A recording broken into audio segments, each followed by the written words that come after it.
சிதம்பரம் கோயில் என்பது யாருக்கு சொந்தம்னு சொல்லிட்டு ஒரு பிரச்சனை நடந்தது வெள்ளைக்காரர் காலத்துல.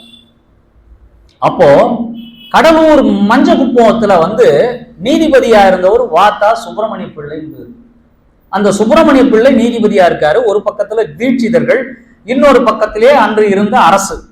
இந்த கோயில் எங்களுக்கு தான் சொந்தம். இப்போ ரெண்டு பக்கத்திலயும் ஆவணம் கேட்கிறாங்க. உங்களுக்கு சொந்தம்னா உங்ககிட்ட இருந்து எதனா டாக்குமெண்ட் இருக்கா அப்படின்னு அரசுகிட்ட கேட்கிறாங்க, தீட்சிதர்கள் கிட்ட கேட்கிறாங்க. அப்படி கேட்ட பொழுது அந்த தீட்சிதர்கள் ஒரு ஓலைச்சுவடியை கொண்டு வந்து கொடுக்குறாங்க. இந்த சிதம்பரம் என்பது எங்களுக்கு சொந்தமானது என்பதற்கான ஆதாரம் இந்த ஓலைச்சுவடியிலே. அந்த ஓலைச்சுவடியை நீதிபதி வாத்தா சுப்பிரமணிய பிள்ளை வாங்கி பார்க்கிறார். 3000 தில்லைவாழ் அந்தணர்கள் சிதம்பரத்திலே இருந்தார்கள் என்பதற்கு ஆதாரமாக அந்த ஓலைச்சுவடி கொடுக்குது. அதை படிச்சு பார்க்கிறாரு நீதிபதி. உங்களுக்கே சொந்தமா சிதம்பரம், எப்போ வெள்ளக்காரன் காலத்துல இந்த சிதம்பரம் கோயில் தீட்சிதர்களுக்கு சொந்தம் சொல்லிட்டு போய் சேர்ந்ததுக்கு எது காரணம்னா, அருணகிரிநாதர் எழுதிய திருப்புகழிலே ஒரு பாடல் வரிதான் அன்றைக்கு தீட்சிதர்களுக்கு சான்றாக அமைந்தது. அந்த ஓலைச்சுவடி, அந்த ஓலைச்சுவடியில தான் திருப்புகழ் பாடல். இத படிச்சு பார்த்த நீதிபதி, இவ்வளவு அற்புதமான பாடல் இருக்கிறதே, இது என்ன நூல் கேட்கிறார். தீட்சிதர்களுக்கே தெரியாது. அவங்களுக்கு முன்னோர்கள் என்ன பண்ணாங்கன்னா, இந்த கோயில் நமக்கு சொந்தன்றதுக்குரிய ஆவணம் இந்த ஓலைச்சுவடியில் இருக்குன்னு கொடுத்துட்டு போயிட்டாங்க. ஆனா இந்த ஓலைச்சுவடியிலே இருக்கக்கூடியது என்ன பாடல்னு தெரியாது. தீர்ப்பு கொடுத்துட்டு அந்த நீதிபதி வீட்டுக்கு போறார். வீட்டுக்கு போய் யோசிக்கிறார், இவ்வளவு அற்புதமான பாடல் இருக்கிறது, இது என்ன நூல்? அது வரலையும் மக்களுக்கு தெரியாது திருப்புகழ்னு. அப்புறம் இவர் என்ன பண்றாரு, அன்றைக்கு இருந்த தமிழ் புலவர்கள், தமிழ் சார்ந்தவர்கள்கிட்ட எல்லாம் கூப்பிட்டு, இந்த மாதிரி ஒரு ஓலைச்சுவடி பாடல் கிடைச்சிருக்கு, இதனுடைய தொடர்ச்சியாக ஓலைச்சுவடிகள் எங்கெங்கு இருக்குன்னு திரட்டணும். அப்படி திரட்டுகின்றதே ஒரு கதை. அவர் எவ்வளவு, நாம ஏன் இன்னைக்கு அவர் பேரை சொல்றோம்னா, அருணகிரிநாதர் பாடிட்டு 15ஆம் நூற்றாண்டோடு அவர் போயிட்டார். 80 ஆண்டு காலம் இந்த மண்ணிலே வாழ்ந்தார். கடைசியாக அவர் கிளி உருவத்திலே தான் இறைவனோடு 2 ஐக்கியமான கதை, அது தனி. இப்படி 16,000 பாடல்கள் பாடினவர் நம்முடைய அருணகிரிநாதர். அதுல நமக்கு கிடைச்சது 1327 பாடல்கள் தான். இந்த சுப்பிரமணிய பிள்ளை மூலமாக அவர் தன் வாழ்க்கை 27 ஆண்டு காலம். கொஞ்சம் யோசிச்சு பாருங்க. நாமெல்லாம் நாம் குடும்பத்திற்காக உழைக்கிறோம், நம்ம பிள்ளைகளுக்காகவும் பேரனுங்களுக்காக உழைக்கிறோம். ஆனா இன்னைக்கு நாம திருப்புகழை பத்தி பேசுறோம்னா அதுக்கு அந்த ஒற்றை மனிதனுடைய உழைப்பு.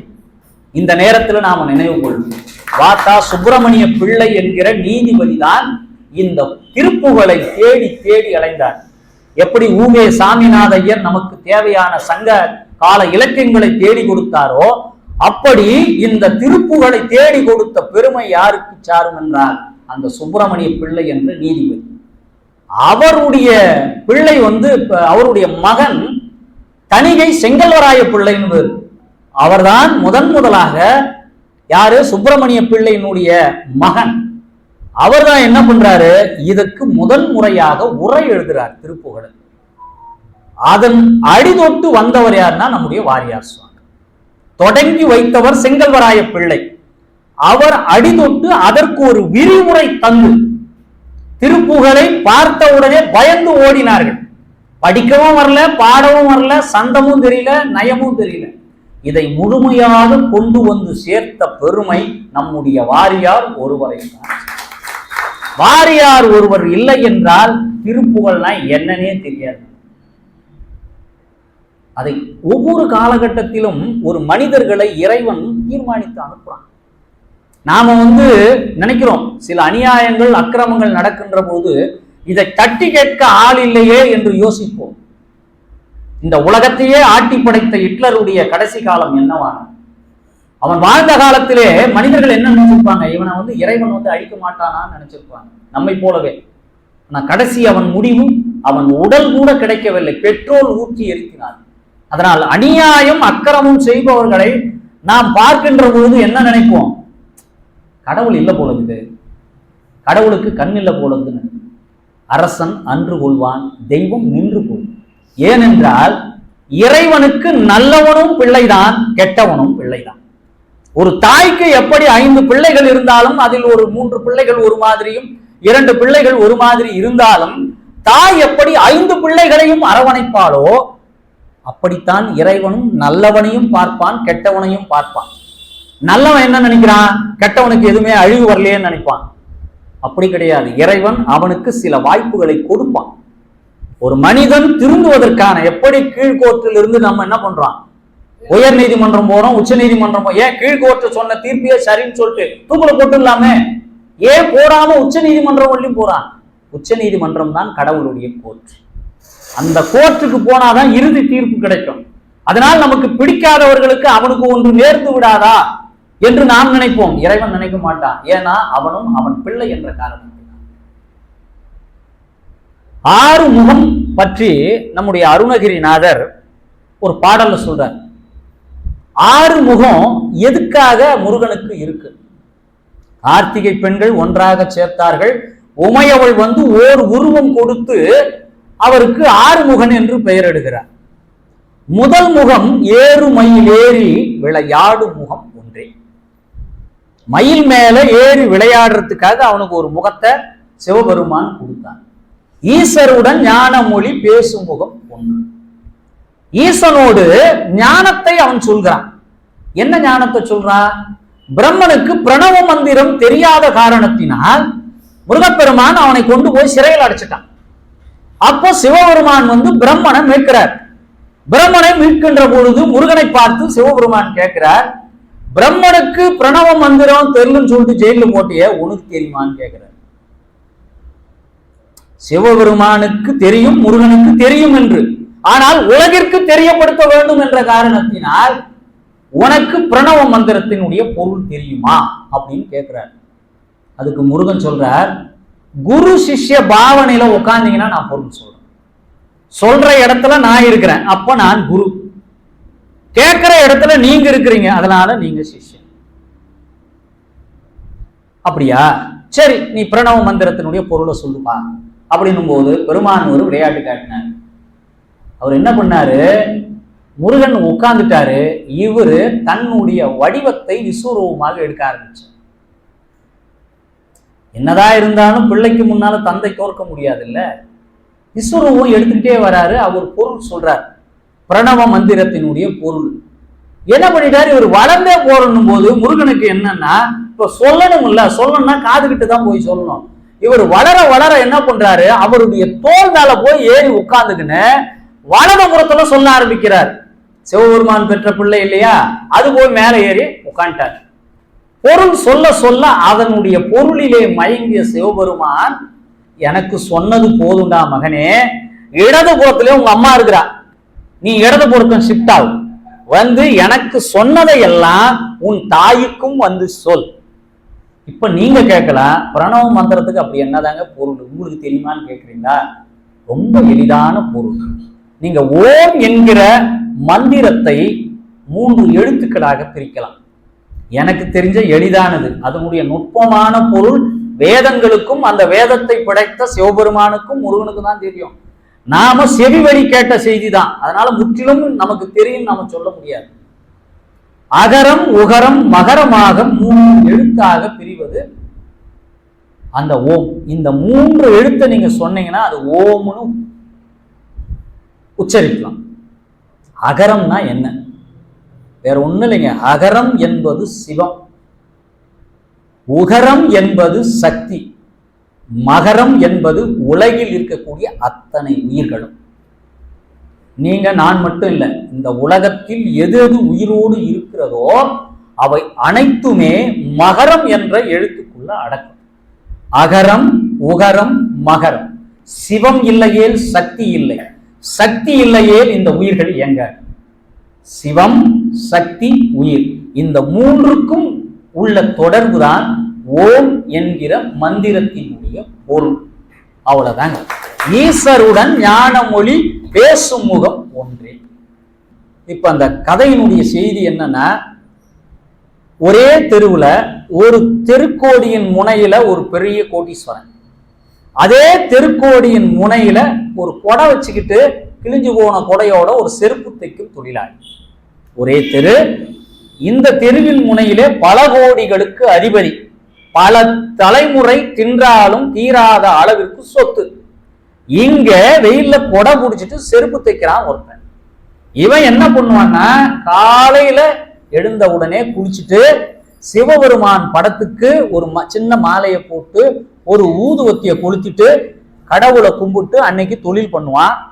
சாயந்தரம் எவ்வளவு வருமானம் வருதோ அந்த வருமானத்தை எடுத்துட்டு, இறைவா இன்றைக்கு நீ நிறைவாக எனக்கு கொடுத்திருக்கிற, உனக்கு நன்றி. எவ்வளவு கொடுத்தானோ அதிலே நிறைவு செய்து நன்றியை சொல்லிட்டு அவன் போயிடுவான். இந்த பணக்காரன் இருக்கிறான் பாருங்க, பல அடுக்கு மாடி, பல வசதிகளோட இருக்கான். ஒரு ராத்திரி கூட அவன் இங்க தூங்குறதே, புரண்டு புரண்டு புரண்டு புரண்டு படுக்கிறான். இத சிவபெருமான் கிட்ட பக்கத்தில் இருக்கக்கூடிய தர்மத்தின் அடையாளமா இருக்கக்கூடிய நந்திய பெருமான் கேட்கிறார். இந்த செருப்பு தைக்கிறவனும் உனக்கு பக்தன், இந்த செல்வந்தனும் பக்தன். இவனும் தினந்தோறும் கோயிலுக்கு போய் வழிபட்டு பூஜை புனஸ்காரம் எல்லா சிவத்தலங்களுக்கும் சேர்ந்து கும்பிடுறான். ஆனா இவனுக்கு வாழ்க்கை பூரா கஷ்டமா இருக்குது, வறுமையில இருக்கிற இவன் சந்தோஷமா இருக்கிறான். இதுக்கு என்ன காரணம் எனக்கு நீங்க சொல்லணும், சிவபெருமான் கிட்ட கேட்கிறான். அப்படியா, நீ ஒன்னும் பண்ணாத, இங்கிருந்து பூலோகத்துக்கு போ, ஒரு வடிவத்தை எடுத்துக்கோ. முதல்ல இந்த பணக்காரங்கிட்ட போ, போயிட்டு என்ன சொல்றேன்னா, நான் கைலாயத்திலிருந்து வருகிறேன், இதை மட்டும் சொல்லு. அடுத்தவங்க ஒரு கேள்வி கேட்பான், கைலாயத்துல சிவபெருமான் என்ன பண்ணுகிறாருன்னு கேட்பான். நீ என்ன சொல்றனா, ஒரு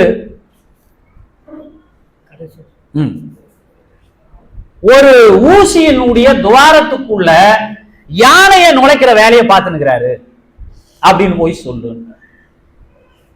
அதன்படியே நந்திய பெருமான் ஒரு மாறு வேடமிட்டு வராரு, அந்த பணக்காரன் வீட்டுக்கு போறாரு. போய் பார்த்தா நல்லா சிவபெருமானுடைய படம்லாம் வச்சு தினந்தோறும் ஊதுவத்தி கொளுத்தி நெற்றி நிறைய திருநீர் அணிந்து எல்லாம் கும்பிட்டு இருக்கிறான். அவனை போய் வணங்கிட்டு சொல்றார், நான் கைலாயத்திலிருந்து வர்றேன். அப்படியா, வாங்க வாங்கன்னு சொல்லிட்டு ஒரு நாற்காலி போட்டு உட்கார வைக்கிறார். அப்போ அவன் கேட்குறான், இவர் சொன்ன மாதிரியே கைலாயத்தில் சிவபெருமான் என்ன பண்ணுகிறாருன்னு கேட்குறான். அப்போ நந்திய பெருமான் சொல்றாரு, இந்த ஊசியினுடைய துவாரத்துக்குள்ள யானையை நுழைக்கிற வேலையை பார்த்துனுக்கிறாரு. அவன் அப்படியே கொஞ்சம் ஏளனமா பார்த்தான். எவ்வளோ வேலை இருக்கும்போது ஒரு ஊசியினுடைய துவாரத்துக்குள்ள யானையை நுழைக்கிற வேலையை பார்க்குறாரு, இது ஆவற வேலையா? ஒரு ஊசியின் துவாரத்துல யானை போகுமா? அறிவு வேலை செய்யுதுல, நமக்கு போகாது இல்ல அப்படின்னு விதண்டாவாதம் பண்ணான். சரின்னு சொல்லிட்டு கேட்டுக்கின்னு கிளம்பிட்டேன். அறிவாளி எப்பவுமே விதண்டாவாதம் பண்ணுவான், அறிவு குறைவா இருக்கிறவன் சொல்றதை ஒத்துப்பான். அறிவு வளர வளர அறியாமை வளரும். அதனால்தான் அறிவு ஒரு இடத்துல நிறுத்திடணும். அதுக்கு மேல ஆராய்ச்சி பண்ண பண்ண என்ன ஆனா கடைசியில பைத்தியம் ஆயிடும், புத்தி பேதலிச்சு போயிடும். ஒரு புள்ளியிலே போய் நாம் வாழ்வை நிறைவு செய்யணும். இப்போ அடுத்து செருப்பு தைக்கும் தொழிலாளி கிட்ட வரார் நந்திய பெருமான். கேட்கிறார், கேட்டு இது மாதிரி நான் கைலாயத்திலிருந்து வரணுன்னே அவங்கிட்ட நாற்காலி கிடையாது, ஒரு மனக்கட்டை கொடுத்து ஐயா உட்காருங்கன்னா உட்கார வச்சு, இந்த மாதிரி நான் கைலாயத்திலிருந்து வரேன் அப்படின்னு உடனே அவன் கேட்டான், சிவபெருமான் கைலாயத்துல என்ன பண்ணிட்டு இருக்காரு? ஒரு ஊசியினுடைய துவாரத்துக்குள்ள யானைய நுழைச்சிட்டு இருக்காரு. அப்படியா? அவரால முடியாது என்ன? இவன் வார்த்தையை கவனிங்க, அவரால முடியாதது என்ன? ஒரு ஆலமரத்தினுடைய விதை, ஆலம்பழம் பார்த்துக்கிறீங்கல்ல, சின்னதா இருக்கும், அதுக்குள்ள நிறைய விதை இருக்கும். அந்த விதையினுடைய அளவு என்பது கடுகை விட சிறியது. இன்னும் சொல்ல போனா மீனினுடைய முட்டை இருக்கு பாருங்க, அந்த ஆத்துல போகும்போது முட்டை இட்டுக்கிட்டே போகும், அந்த முட்டையை விட சிறியது எதுனா இந்த ஆலமரத்தினுடைய ஒரு விதை. ஒரு பழத்துக்குள்ள நிறைய இருக்கும், அந்த ஒரு விதைக்குள் இவ்வளவு பெரிய ஆலமரத்தையே இறைவன் மறைத்து வைத்திருக்கிறான் என்றால், ஒரு ஊசியின் துவாரத்திற்குள் யானையை அனுப்புவது அவனுக்கு பெரிய வேலை கிடையாது. அதற்கடுத்து இந்த இவ்வளோ பெரிய பிரபஞ்சத்தை அந்த ஒத்த மனுஷன் கையாளுறான் பாருங்க. நல்லதையும் பார்க்கறான், கெட்டதையும் பார்க்கறான், யார் யாருக்கு என்ன கொடுக்கணும்ன்றதையும் செய்யறானே. அவனுக்கு இந்த துவாரத்துக்குள் யானையை நுழைப்பது ஒரு பெரிய வேலையே கிடையாது. இதெல்லாம் ஒரு வேலைன்னு வந்து என்கிட்ட சொல்றியே, அப்படின்னு உடனே இங்கிருந்து கைலாயத்துக்கு போறார். போயிட்டு சொல்றாரு, பணக்காரங்கிட்ட போனேன், அவன் தூக்கம் இல்லாமங்கிறான், எல்லா வசதியும் இருக்குது, ஒருத்தனுக்கு பணமே இல்லை, தினந்தோறும் நிம்மதியா போய் தூங்குறான். இப்பதான் பெருமான் சொன்னார், பக்தியில 2 வகை இருக்கு. ஒன்று இறைவனை சரணாகதி அடைதல். இறைவா எனக்கு இது போதும், இதுக்கு மேல நீ கொடுத்தினா நான் வாழ்க்கையில துன்பத்துக்கு ஆட்பட்டு விடுவேன். ஆசை அதிகமாக அதிகமாக நாம் பொருள்களை அதிகமாக சேர்க்க சேர்க்க, ஒரு ஏசி வாங்குறோம், ஒரு ஃப்ரிட்ஜ் வாங்குறோம்னா அதுக்குரிய கரண்ட் பில்லு நாம தானே கட்ட போறோம். ஆக துன்பம் யாருக்கு? நமக்கு. வசதி பெருக பெருக துன்பங்கள் சேர்கிறது, வசதி குறுக குறுக துன்பங்கள் குறைகிறது. இவனிடம் இருந்த பக்தி என்பது நிறைவுக்கு வரல. யாரு? செல்வந்தனுடைய பக்தி என்பது இன்னும் செல்வம் வருமா, இன்னும் செல்வம் வருமான்ற பக்தி அவனிடம் இருந்தது. அந்த பக்தியும் போற்றத்தக்கதுதான், ஆனால் அது சரணாகதி பக்தி அல்ல. ஆனா அந்த செருப்பு தைக்கிறான் பார், நான் என்ன கொடுக்கிறனோ அதில் நிறைவாக, இறைவா இன்றைக்கு நீ கொடுத்தது எனக்கு போதும். அந்த கடையை மூடிட்டு போகும்போது அவன் நிறைவோட இறைவனை வணங்கிட்டு, இன்றைக்கு நீ கொடுத்தது இது போதும் என்று சந்தோஷமாக அவன் போறான் பாருங்க. இதுதான் உண்மையான பக்தி. ஆக பக்தி என்பது ஒரு புள்ளியில நிறைவு பண்ணணும். சம்பாதிக்கிறதுல கூட சாகர வரலையும் சம்பாதிக்கணும்னு முடிவு பண்ணிட்டோம்னா கடைசி வரை நாம் இறைவனுடைய திருவடியை அடையவே முடியாது. ஒரு குறிப்பிட்ட எல்லையில் சம்பாதிப்பதை நிறுத்திவிட்டு நம்முடைய பிள்ளைகளிடம் பொறுப்பை ஒப்படைத்து விட்டு இறக்கின்ற நொடி வரையிலும் நான் சம்பாதிக்கணும்னு நினைச்சுன்னா நீ எத்தனை பிறவிகள் எடுத்தாலும் இறைவனுடைய திருவடியை அடைய முடியாது. ஒரு வரையறையை நாம் வளர்த்துக்கணும். இத்தனை வயசு வரையும் தாங்க நான் சம்பாதிப்பேன், அதுக்கு மேல இந்த வாழ்க்கையை நான் அனுபவிக்கணும். இறைவனுடைய திருத்தலங்களுக்கு நான் போவேன், இறைவனுக்கு உழவார பணி செய்வேன்.